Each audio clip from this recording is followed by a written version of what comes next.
Hello, Wolfpack fans. It's Marcy Bullock with Communicating with Confidence. This is going to be a two-part video to help you. I don't like to call it public speaking because that sounds too formal, but it's going to help you to communicate to groups. We're going to talk today about the structure of a great presentation in this two-part video series, the most often missed secret to a presentation that delivers useful content, a big secret. I'm going to tell it to you today. We're going to talk about choosing the right powerful stories to crystallize the content for your audience, making for a memorable talk, because if they don't remember what you said, you're not going to be successful. We're going to try to inspire action and motivate new thinking with your message. We're going to think about overcoming stage fright. We all get those butterflies, and it's funny because I saw some research that said the biggest fear people have is public speaking over sharks, and it's not even life-threatening. And we're also going to talk about the most important qualities of a strong presenter. So let's move right into the meat of this and get to how to structure. What do you want to do? That's the first thing you have to decide when you are presenting. What is the objective of this presentation? So in my first slide, I showed you my objectives. You have a certain topic. Maybe you're given 3 minutes, but you must have an objective. Maybe you're given an hour. What do you want that audience to walk away with? So as I showed you in my first slide, these are the things I want you to walk away with. Now remember, I don't think you'll remember all of them, but I'm going to do my best. Also think about how you want the audience to react. The foundation of this step is to research your audience. My audience for this virtual presentation is a college student. So I need to understand that you might be nervous talking in front of a group of people in your first job or internship. The why of you is why do I want to listen to how to speak in front of a group? Well, because I want to get a great job when I graduate. I want to make money. I want to be successful. And in order to do that, I need to develop this career competency because it's one of the top career competencies people in the employment world seek: communication. Here's the biggest secret. All right, I'm letting this one out right now, is know your audience. I would not give the same presentation to you that I would give to colleagues who have 10 years of experience, who are working in the world and are trying to fine-tune their communication skills. I need to understand the level of knowledge of the people in my audience. I need to understand how they like to receive information. And remember that I'm trying to motivate you, not give you a lecture. So I have the 3 I's that I think are very important: inform, inspire, and incite.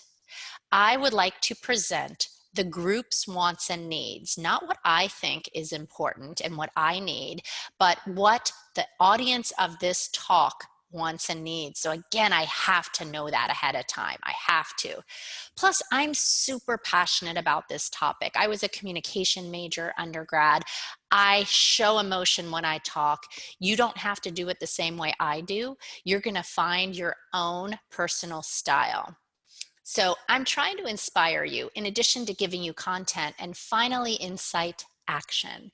So what do you want that audience to do when they leave this presentation? You'll see what I want you to do at the end of webinar number 2 in this series.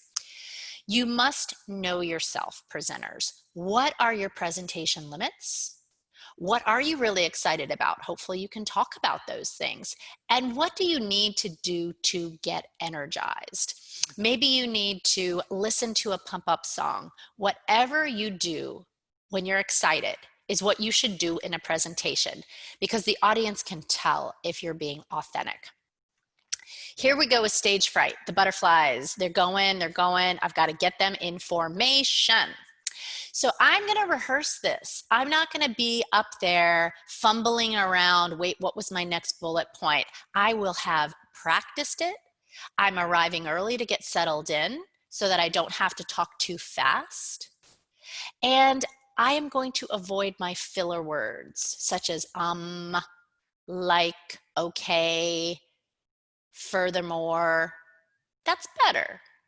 However, that's better. And on the other hand, I want to take slow, deep breaths and visualize success. Athletes do this all the time. In my podcast interview with a former NC State athlete, he told me he was the best free throw shooter on the NC State basketball team for the championship team in 1983. His name is Terry Gannon. He said, I visualized the ball going in the net. 100% sounds so cheesy, but works so well. Visualize yourself in front of the audience with everyone smiling and clapping at the end. Close your eyes and see it. Now make a plan. I was planning out this how to communicate presentation. I have 3 to 5 main ideas I want to share. Don't go over that. I have resources and I have outlined this. I showed you that at the very beginning of the presentation. And now I'm going to move into my outline. So there's an opening. Maybe a statistic you want to share, maybe a grabber, something to get their attention so they can either decide, should I look at my phone and check my text messages? What am I going to eat for dinner tonight? Should I make a list of groceries? These are things that your mind is always running through. So you must have something to get them, like an icebreaker or a personal story to grab them at the very beginning. That is going to be the goal of your talk.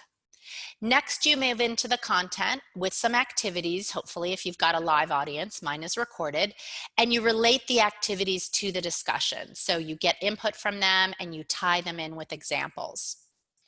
Tell them what you are going to tell them, and then tell them what you told them. You will time your speech ahead of time.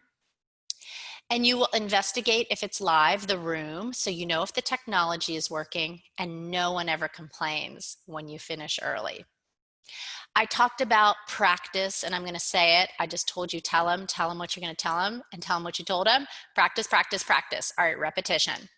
Write it out in paragraphs, what you're about to say, then move it to note cards, then say it out loud. Get really uncomfortable with it. Let's think a little bit about your tone and expression and your word choice. So as a college student, you might not be polished in the way that you talk on a regular basis. And some of the things that you might say would be like you talk on a text message or with a friend. It's less formal. So instead of having phrases that might undermine your credibility, like you see on the left side, which are maybe a little bit more slang or not professional and polished, you want to change those to the words on the right. That's going to give a lot more credibility to you, and it's going to help you come across as professional, but you can also be relatable. So you might do something that helps you to connect to the audience, and that's going to help them to see that you're not just this intimidating figure up behind a lectern. Now it's presentation day, and we're going to stop the video on this slide, and then we'll go to part 2. Always getting there early and staying late. If you're giving things out, be ready for more people than you expected. Greet the audience as they arrive, walk up, connect with them. This helps them to see that you're a human being. And then when you're presenting, you do not want to be a robot that is standing in one place. You don't want to touch your face. You don't want to put your hands in your pocket. You want to have normal gestures like I'm having right now, just like a conversation. And you can move around. If I was standing up, I would demonstrate that. All right, stay tuned for part 2.